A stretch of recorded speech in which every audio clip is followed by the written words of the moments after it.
Mäti, z ktorých vyrábame plastové zatravňovačky, sú segregované, poddelené do rôznych sekcií a vďaka tomu vieme, koľko z ktorého produktu môžeme použiť na dané zatravňovačky alebo plastové obrubníky, ktoré vytvárame. Vo výrobni je tu strašný hluk, ale môžem ukázať, ako to funguje. Tu sú mašiny, ktoré vytvárajú plastové obrubníky a plastové zatravňovače. A tu je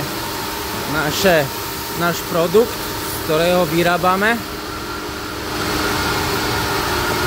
Tu je taký vysávač, ide do hlavnej mašiny a odtiaľ to ide do hlavice, odkiaľ idú naše produkty. Teraz to vyšlo rovno z pece, jasné. A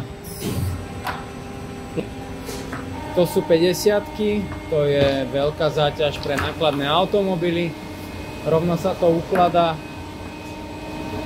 do 1 metra štvorcového a odtiaľ sa to dáva rovno hore na paletu.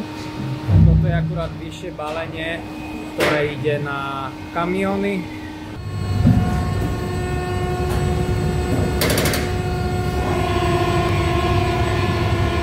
Strongy sú rovno balené.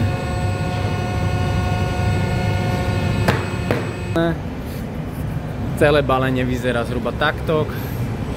Takže ak potrebujete plastové zatravňovače rovno od producenta, tak ma neváhajte kontaktovať. Rád vám pomôžem s výberom zatravňovacích dláždic